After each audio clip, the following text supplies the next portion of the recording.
Hello and welcome to a new week on Granada Reports. We are live across the northwest. Hello, thanks for joining us. Here's what's on the programme tonight. She was a glue that held her family together, but the murder of Valerie at Blackpool Victoria Hospital remains unsolved. Can an inquest get her family the answers they need? The current model is not sustainable, so it's unavoidable consequences. On his first day in the job, the new Chief Constable of Merseyside warns he'll have to find more than £30 million in savings.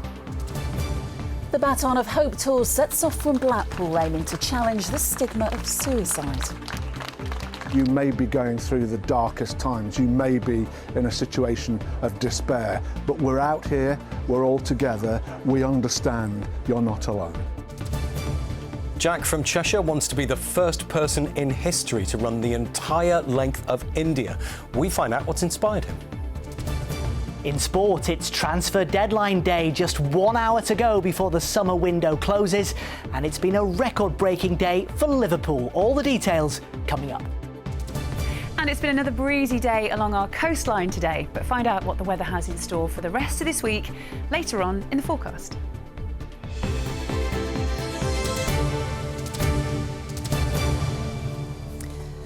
Yeah, all of that's still to come, so do please stay with us. But we start tonight with the inquest into the death of a hospital patient that police are treating as an unsolved murder. Valerie Neil, who was 75, suffered a stroke and was being treated at Blackpool Victoria. A coroner heard she died after a sexual assault while she was there. Well, a post-mortem examination found a hemorrhage caused by a non-medical related internal injury. Mel Barron's been at the inquest in Blackpool, and you may find some of the details she has upsetting. Mel, this is a harrowing story. It is, Rob. It is a story that has a lot of questions and just no answers. As you say there, Valerie Neil had suffered a stroke at her home in November 2018 and had been taken to Blackpool Victoria Hospital, but it appears that at some point after being admitted, she was subjected to a forcible sexual assault, and according to a pathologist, it wasn't the stroke that killed her, but the significant internal and external bleeding caused by that assault. But who did it still remains a mystery. In fact, the suspicious circumstances surrounding her death only came to light when police had been brought in to investigate a series of unrelated incidents on that stroke unit, looked into her death. What was heard today at the inquest, Mel? Well, Vicky, this morning we heard statements from Valerie's family, who had explained that when she was first brought into Blackpool Victoria Hospital, she was alert, she was chatting, and they had no reason to believe that that stroke was going to be fatal, which is why they left that evening to get some rest. But when they came back the following morning, she had significantly deteriorated. She was in a coma, but the family noticed she was making painful whimpering noises and scratching at her chest and her thigh area. Now, her daughter today said that she'd been told by a member of staff that that was just an involuntary movement, but when she was looking back, she said, "I believe that she was trying to indicate or tell us something." Well, Valerie Neil was put on end-of-life care and died on that Friday, just a few days after being admitted. But we heard today that the two healthcare workers who were preparing her body to be sent to the funeral home had discovered significant bleeding in the genital area, which they did report, but no further action was taken at the time. In fact, it would be 2.5 weeks before police discovered those suspicious circumstances of her death, and she was finally given a post-mortem. And that delay, we heard from the police officer in charge, severely hampered their investigation. It meant that there was no CCTV available. They weren't able to search her room, so there was no DNA or forensic evidence that they could gather. And medical notes detailing what happened to her during that first night after being admitted just weren't there, and we don't know why. Now, we did hear from a consultant neurologist from a different hospital who today did raise concerns about the care that she was given at the hospital and why alarm bells weren't rung. So where are we now? Well, the police say that they have looked into every single line of inquiry in this investigation, but they still don't know what has happened, which is why it is now here at the coroner's court, albeit that case is still open. And Mrs. Neil's family said today that her death has had such a huge impact on the family. They described her as the glue that held that family together, and this inquest will continue here tomorrow. OK, Mel, thank you. Two other stories making the headlines tonight, and £14,000 has been raised in memory of a 12-year-old boy who died in a play park in Winsford. Logan Carter passed away on Friday evening after a fall at the Wharton Recreation Ground. His family described him as a much-loved boy who had an infectious smile. Police are appealing for witnesses. A man's been charged with murder after another man was stabbed to death in Manchester. Caelan Rees Gibson, who was 28, died after the incident in Newton Heath on Friday night. His family said he was someone with a warm smile and a heart of gold. The charged man is Martin Allen Davies, who's 35 and from Manchester. Sefton Council say a fire last night on Southport Pier didn't cause significant damage. The pier is 165 years old, it's been closed for some time due to structural problems. The blaze last night was caused by an electrical fault. The council say they're working with the government to secure funding for a refurbishment. Bus journeys in Greater Manchester are up 14% in the 2 years since they came under public control. Regional Mayor Andy Burnham says the B network is also delivering a much improved service compared to the system it replaced. Today he launched a new scheme giving around 150,000 young people half-price bus travel. The new Chief Constable of Merseyside is trying to find millions of pounds in savings on his very first day in the job. Yeah, Rob Carden has returned to the force after spending the last 2 years as the head of Cumbria Police. He says he's determined to increase public trust and he's confident he can build on recent efforts to boost neighbourhood policing. But he's also got to cut more than £30 million from somewhere. He's been speaking to Gamal. How confident are you that those savings won't affect day-to-day policing? I've got to make sure it doesn't, because the overriding aspiration is to increase public trust and confidence in policing. I'm absolutely determined to do that, I wouldn't have taken the challenge of coming back, really. So if I didn't think it was possible, I wouldn't have taken it on. The difficulty is, in order to do that, the current model is not sustainable, so I think it's an unavoidable consequences, some form of organisational change. But it will be challenging. I haven't got all the answers, but I know where to go to get them. So I'm confident I can make sure that performance does increase and we build on the successes of the force at the moment. There's more ethical policing. I think there will be a cornerstone of that's going to be neighbourhood policing. Now, the force has some great plans already. Well, one of the areas that's often been talked about is making sure that we have an officer in every single community. I mean, how realistic is that? How workable is that? I think it is realistic, and we achieved it in Cumbria. So it's about what those areas look like, how big they are, what's the level of engagement, and at the end of the day, it's a requirement. We have to meet that challenge. So it can be done, it will be done in Merseyside. I know Merseyside already, prior to me having any involvement, I've got really exciting plans and big investment for neighbourhood policing. I have some other ideas that will accelerate that and perhaps go a bit deeper. I guess many people would say that with all the cuts that are about to be introduced, that's going to be simply impossible, ensuring that you have all those officers on the beat like that, supporting their communities. It is, but to build your house on rock rather than sand, it is the things that look to excellence in policing, excellence in the basics, and that's being able to call handling, respond to calls in a timely fashion, and then the quality of investigations. If you've got those things right, it helps neighbourhood policing, because if you don't, you're forever taking from neighbourhood policing to supplement the gaps in those areas. The issue is that in order to make and meet that challenge, it just means that some form of change is inevitable. One of your areas of expertise is technology. How will that change the way you work and your colleagues work across Merseyside? We live in a digital world, and that's where the opportunities lie in terms of reducing the demands on police officers and police staff. So, for instance, redaction tools that take away the bureaucratic work that detectives do with long statements that can be done in minutes. facial recognition, there are huge opportunities to make places safer. Because there is a view that facial recognition vans, for example, that they're a measure that's intrusive and we're getting a step closer to a surveillance society. I've seen the list of crimes that have been prevented and the number of really serious offenders that have been arrested where there have been key interventions because of that technology.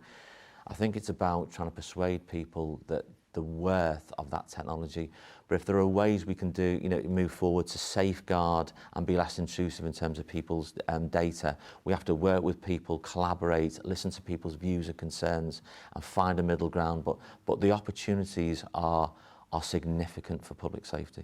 And finally, Chief Constable, are you a red or a blue? That's one question I was hoping you wouldn't ask me, actually. I am an Everton season ticket holder. I am excited about the stadium, but I am very round and I understand and I appreciate the need for two big, successful teams in this city. One is more successful than the other at the moment. Could you imagine not having one of those fantastic football teams in the city, what that would do to the economy? And it's unthinkable. Chief Constable Rob Carden, appreciate your time. Thank you. Thank you very much indeed. Thank you. Are you a red or a blue? Gamal, always there with the tough questions.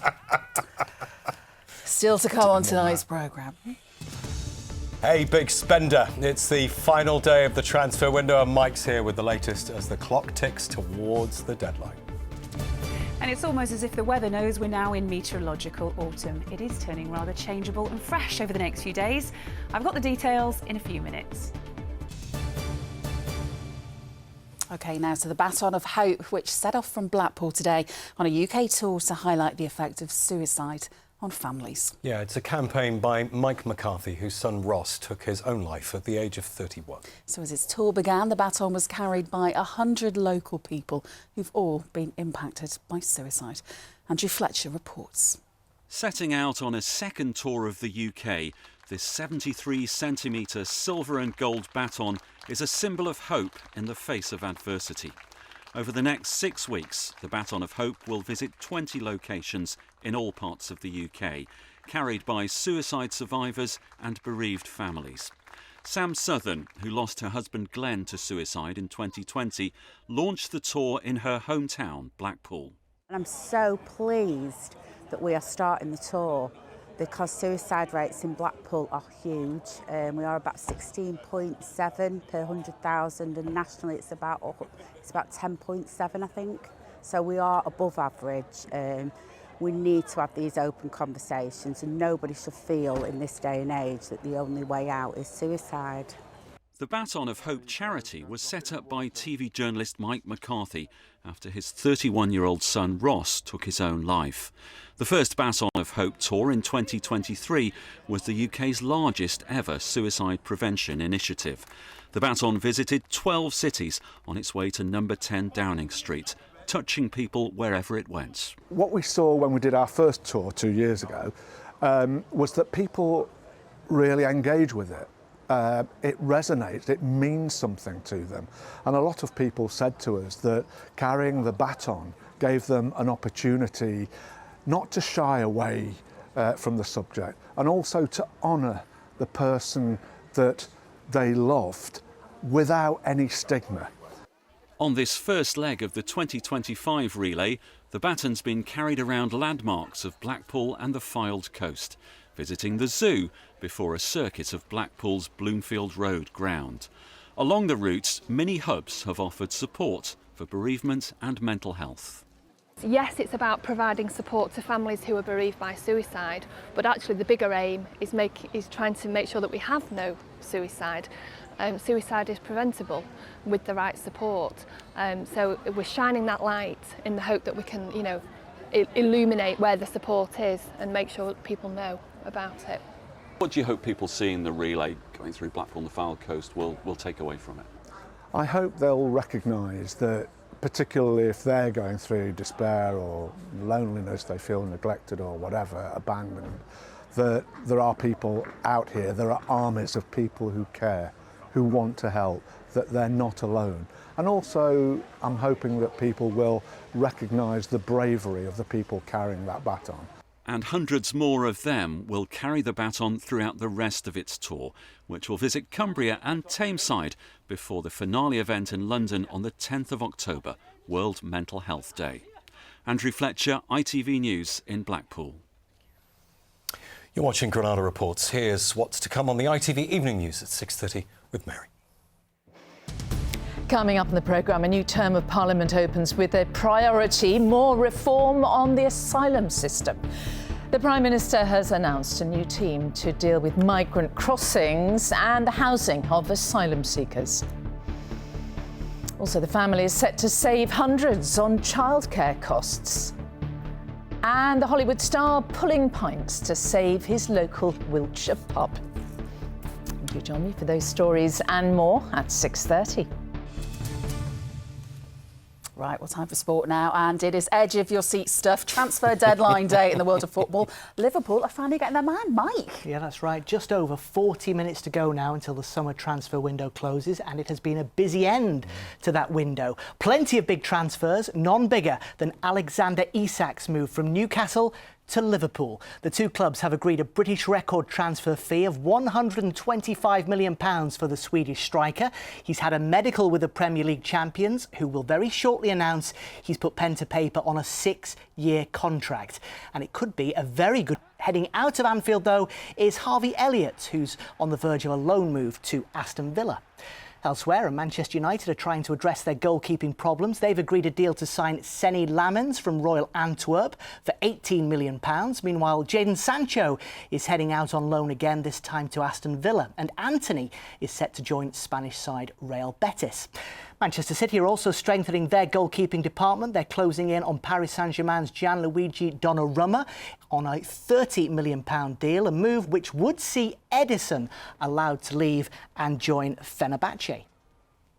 Well, Alexander Isak will join a Liverpool side that's made a 100% start to the new season. It is 3 wins from 3 for the champions, who won the weekend's standout fixture against Arsenal. Dominic Szoboszlai with the only goal, a beauty too, at Anfield. Everton were also winners. Jack Grealish continuing his great start since his loan move from Manchester City, with 2 assists in the 3-2 result at Wolves. Meanwhile, it's back-to-back defeats for City, who went down 2-1 away to Brighton. But Manchester United are off the mark. Huge relief for the under-pressure Ruben Amorim as his side beat Burnley 3-2, thanks to a stoppage-time penalty from Bruno Fernandes. So, is it a turning point? I'm not thinking about turning point. I had this conversation with you guys like 10 times. So, it's day by day. I'm happy. We return, sometimes playing well or not so well. We return a little bit the team that we should be. Well, meanwhile, former Manchester United manager Erik ten Hag has today been sacked by Bayer Leverkusen just 3 months after taking charge. Incredibly, he's the 3rd ex-United boss to be sacked in 5 days after Ole Gunnar Solskjaer and Jose Mourinho lost their jobs too. Into the Football League, where only one of our teams managed to win at the weekend. Fleetwood Town beat Barrow 1-0 away from home in League 2. Ryan Graydon, the scorer. In League 1, Wigan Athletic took on Stockport County for the 2nd time in the space of a week. After Wigan's win in the Carabao Cup, this one ended 1-1 at the Brick Community Stadium. A draw also between Blackpool and Bolton Wanderers at Bloomfield Road. Mason Burstow scored Bolton's equaliser in the second half. Now, on Friday's programme, we were live in Atherton in Greater Manchester for a local derby in the FA Cup. Well, it went the way of the underdog as Atherton Laburnum Rovers beat their next-door neighbours Atherton Collieries by 5-2 in the first qualifying round. They are now 3 wins away from the first round proper.